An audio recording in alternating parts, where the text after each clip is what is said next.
तमाम दुनियाते मुसलमानদের উপরে বিপদ। বাংলাদেশ স্বাধীন সার্বভৌম রাষ্ট্র আমাদের দেশের উপরও প্রচন্ড বিপদ। আমাদের বিরুদ্ধে কঠিন ষড়যন্ত্র চলছে। আমাদের স্বাধীনতাকে গ্রাস করার জন্য আন্তর্জাতিক চক্রান্ত চলমান। এমতো পরিস্থিতিতে জাকের পার্টির পতাকার নিচে দেশবাসীকে ঐক্যবদ্ধ করতে থাকেন।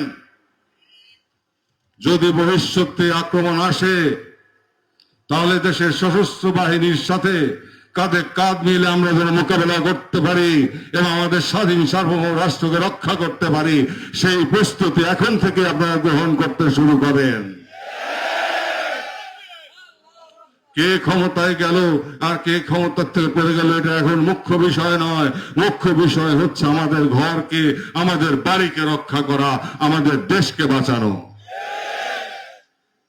ভৌগোলিক কারণে যেহেতু এই মুসলিম রাষ্ট্রটি, সংখ্যাগরিষ্ঠ মুসলিম রাষ্ট্রটি অত্যন্ত গুরুত্বপূর্ণ স্থানে, তাই এই দেশটিকে ধ্বংস করে দেওয়ার জন্য, এই দেশের স্বাধীনতা সার্বভৌমত্ব ধ্বংস করে দেওয়ার জন্য, আমাদেরকে গোলামীর জিঞ্জির আবদ্ধ করার জন্য চক্রান্ত চলছে।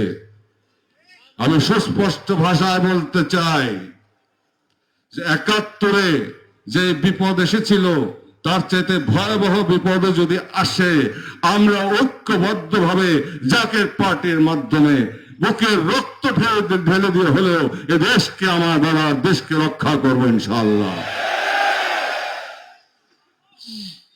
আর নোংরামি ছাড়তে হবে, সততা প্রতারণা ছাড়তে হবে। বিশেষ করে দেশ যারা চালাবেন তাদেরকে পুত পবিত্র হইতে হবে।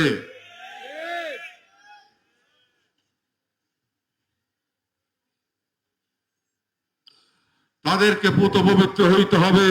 তারা যদি পুত পবিত্র হয় তবে দেশের মানুষ পুত পবিত্র হবে, শান্তির পথে আসবে, উগ্রতা পরিহার করবে, উচ্ছৃঙ্খলতা পরিহার করবে, একতাবদ্ধ হবে, মায়ার বন্ধনে আবদ্ধ হবে, একে অপরকে হত্যা করবে না। মা সন্তানকে, সন্তান মাকে হত্যা করবে না। বাবা সন্তানকে, সন্তান বাবাকে হত্যা করবে না। এই যে আইমে জাহিলিয়াতের এক চরম অবক্ষয়যুক্ত এক যুগে আমরা প্রবেশ করেছি, অন্ধকারাচ্ছন্ন। এখান থেকে জাতিকে বের করে আনতে হবে। সেজন্য প্রয়োজন পরশ পাথরের। সেই পরশ পাথর হচ্ছে আমার কেবলা জান। তেনার রুহানি সহবতে এদেশের মানুষের পরিবর্তন হবে, অতএব পরিস্থিতি তৈরি হবে। সেই পরিস্থিতির মধ্যে দিয়ে আমরা যাতে দেশকে রক্ষা করতে পারি এবং দেশের স্বাধীনতা সার্বভৌমত্ব রক্ষা করে একটি আদর্শ মুসলিম রাষ্ট্র হিসেবে দেশকে প্রকৃত ইসলামের ভিতের উপর দাঁড় করাতে পারি, সেই জন্য যে কোনো ধরনের সংগ্রামের জন্য আপনারা সবাই প্রস্তুত থাকবেন।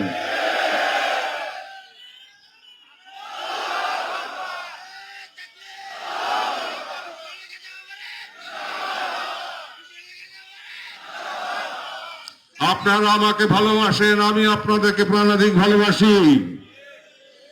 আমি যদি দেশের স্বার্থে ডাক দেই, প্রয়োজনে পানিতে ঝাঁপ দিতে বলি, আপনারা দিবেন। আমি যদি আপনাদেরকে আগুনে ঝাঁপ